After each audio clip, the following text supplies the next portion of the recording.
All right, so today I'm going to give you guys a breakdown of the new RPM Friction Pro Paddle. So I got all the different shapes in, and I want to compare it to how others play that are kind of similar on the market to these paddles. So I did an initial review of the Elongated 16 Friction Pro before, so stay tuned because actually they made an update to these paddles which changes the grit, so it's actually different from before. Plus I'll answer the question of, is this the best Gen 3 paddle on the market? So, if you've been following the PPA, you'll notice some players like James Ignatowicz and Yates Johnson playing with a blacked out paddle. Well, that paddle is a new RPM paddle. So, is it super secret and they don't want anyone to know about it? Well, yes and no, right? So, it's not secret that there's a new paddle company that's founded by James Ignatowicz, but it is a secret because the PPA won't let them promote it. So why is that? It's because to visually promote a paddle in the PPA, you have to pay a licensing fee of, drumroll, $100,000 a year, right? However, it's $100,000 essentially for 2 months though, because the PPA won't prorate that amount.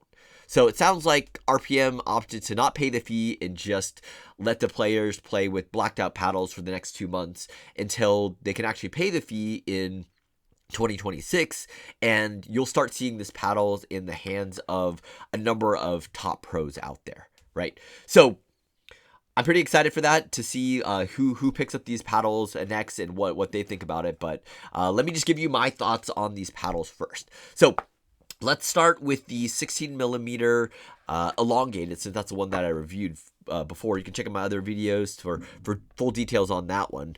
But unfortunately, the 16 millimeter elongated I don't have with me at the moment, because literally like every time I play with it, like I'm loaning out the paddle and people just love it that they just actually just bought the paddle off of me like multiple times. So I don't have it with me at the moment, and I just ended up buying, ordering new paddles. But I'm not an affiliate and don't have a discount code right now. But if I happen to get one for you, I'll add it somewhere. Maybe, I don't know. I don't know how to link it, but I'll put it up here somewhere. You can get blank amount off with code something, right? So let's see what else.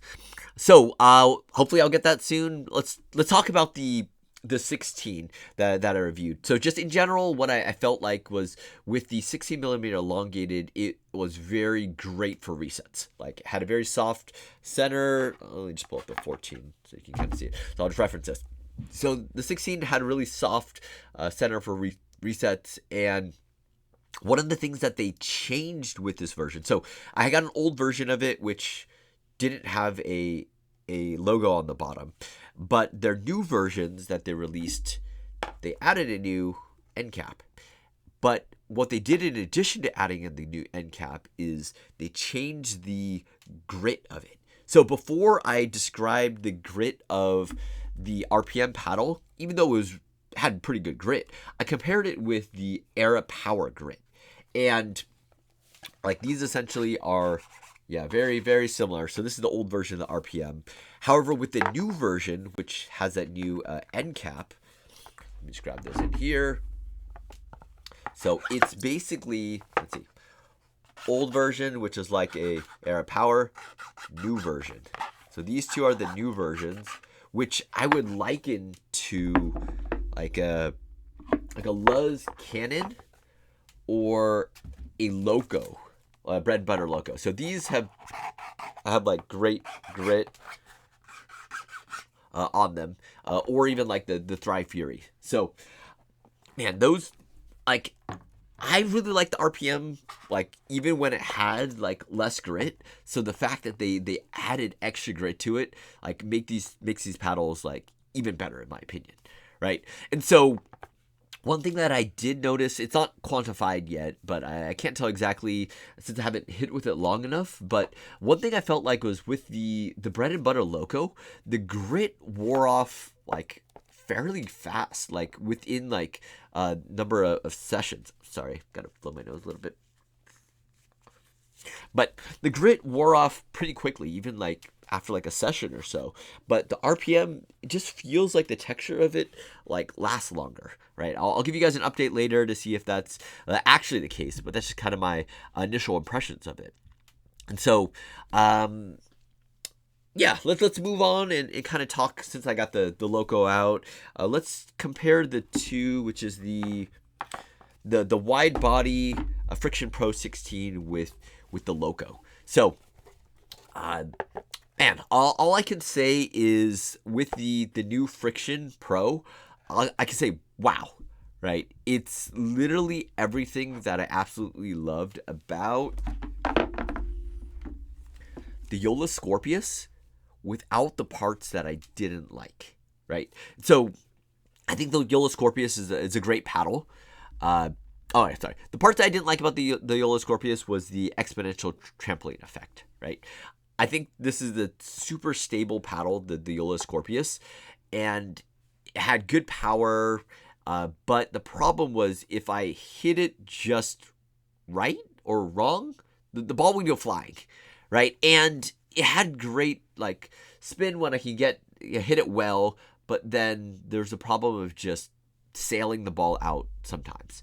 And I love the paddle overall. I just couldn't control that one aspect of it, amongst other things. But that's my own game. But I think, yeah. So the RPM just, like, when I compared the Joola, like, so when I was moving on from the Joola Scorpeus to some other paddles, I mentioned before that I really liked like the Thrive Fury, which was a little bit lower in power, but didn't have that same like trampoline effect. And so I think there are other options that kind of tone down the power. Even like the new 3S is pretty good for that as well. But the RPM, it just somehow like it just like clicked with my play style, right? And the balance on it was pretty amazing, right? Like I felt like for my style, it was just a little bit more head heavy, but not enough to the point where I needed to add weight. So just by actually just adding an overgrip, I felt like the balance was perfect, and I didn't add any weights. I'm just playing it stock, and it was great. So let me just compare that to the bread and butter Loco, which I used kind of side by side with this. And while the bread and butter Loco is great, like it's a Gen 4 paddle, it's a little bit more muted. It has a pretty large sweet spot, but the problem with the Loco is it's still really powerful, and it's a little bit too unmanageable for me, where like I felt like I was constantly holding back for fear of the ball sailing out, right? And I could play well with the Loco, but I felt like if the pressure was on, and I just felt like I wouldn't like it as my main, because I would try to overcompensate and then under pressure and just pop up the ball. And with the RPM, I just felt like the softness and forgiveness of this was just incredible, right? And I mean, yeah, they're great paddles. Gen 4, more muted. Gen 3 has that like great feel on it. So I mean, this is probably going to be my main moving forward, just based upon the ways that's been playing. So let me talk about. So this is the 16mm Friction Pro Widebody. I also initially tried the 14mm, and as I was trying that, right off the bat, I thought like, oh, maybe I might really like this 14mm, because I mean it's kind of similar to the Scorpeus shape. Like for me personally, I mean, it's almost like identical to the Scorpeus. Actually, yeah, they're like, the Scorpeus is a tad shorter than the RPMs, but other than that, they're like pretty identical. Yeah, the 14. So when I was comparing this to my initial thoughts of the Joola like 14mm Scorpeus, like this one was more manageable than the 14 Scorpeus, because it didn't have as much pop, and that was one of the problems that I had with the Scorpeus. 14 is it had too much pop, so I thought like, ooh, finally I might be able to handle a 14mm paddle, and I played around with it. It was great, but I just I just prefer a 16. Just that dwell and that softness. So if you do like a more crisp feel, I think the 14 for the RPM is really nice. Like, so I think in general, it's compared to the Joolas, the RPMs don't have as much exponential power curve, but they really have like top tier power. Like, it just is hard hitting, but then for some reason it's just soft at the same time. Like for resets, I don't know quite how to explain that, but something about the construction of it like allows for that soft reset without being uncontrollable on the top end. So that's, yeah, the 14, you can check it out. Let's see what else we got. So now let's talk about the 14 millimeter elongated. So one thing that I did mention when reviewing the 16 millimeter before was the 16 millimeter had a very soft like reset part here, and then kind of a harder like portion down here. So when I hit the paddle, it was like softer and then it's hard. So however, the 14 millimeter was kind of reversed, where compared to the 16, it had a like stiffer like face up here and then a softer bottom, versus the 16. Let me try the wide body to see what we get there. So it has a softer feel up here, yeah, then a kind of a harder thud down here. So then let me try the 14 here to well to compare. Yeah, so a little stiffer, little softer down here. So something about the construction of the 14 versus the 16, they make it a little bit like softer comparably to the top. So I think that's their way of trying to compensate with that pop and feel. But something just resonated with me more with the 16, because with that like stiffness up here and softer down here, that made dinks for me, like off-center dinks, a little bit harder to control, right? And so somehow the 16 had a starker contrast with the soft here and stiff down here that just made it a lot more playable for me.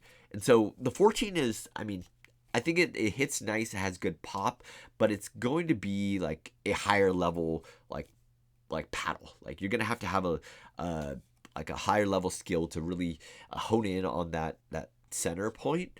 So I did try weighting it up to kind of broaden that sweet spot here for my liking. So when I was weighting it up for the 16 millimeter, I just put weights here on the side and here on the other end.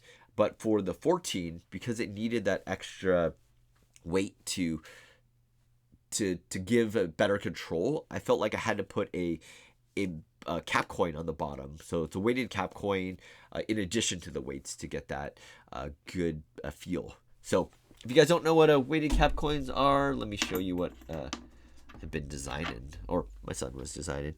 He made a bunch of these cap coins. Subscribe and you guys could get your own 9-gram cap coins for free. So hopefully I'll give those away.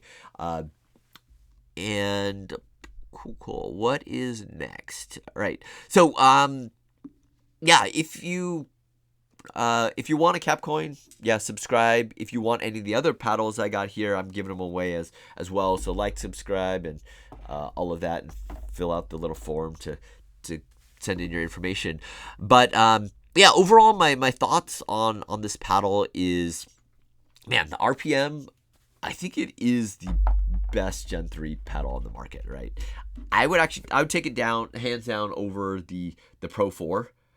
Just especially the 16 millimeter wide body. That one just played so well, right? And I know I'm always changing mains and other stuff. I mean, recently I was using the Vatic Vessel Pro just because I wanted something a little bit more controlled without that high-end power.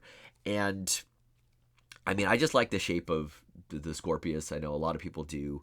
So just trying out the RPM 16, I think that's, yeah, it's great. Like I said, I don't have a discount code, but if you guys stay tuned, subscribe, maybe I'll find one. Maybe it's already here, and I'll post it up. So let me know what you guys think of if you try out this paddle, and I'll be reviewing some other Gen 3 paddles as well as Gen 4 paddles as well. So yeah, tune in next time. As I discussed, well, is a Gen 4 paddle actually better than a Gen 3 paddle? So and the spoiler, the answer is no, and I'll kind of compare those differences later. Again, like and subscribe, and maybe I'll give you guys one of these for free. All right, cool, and I will see you guys next time.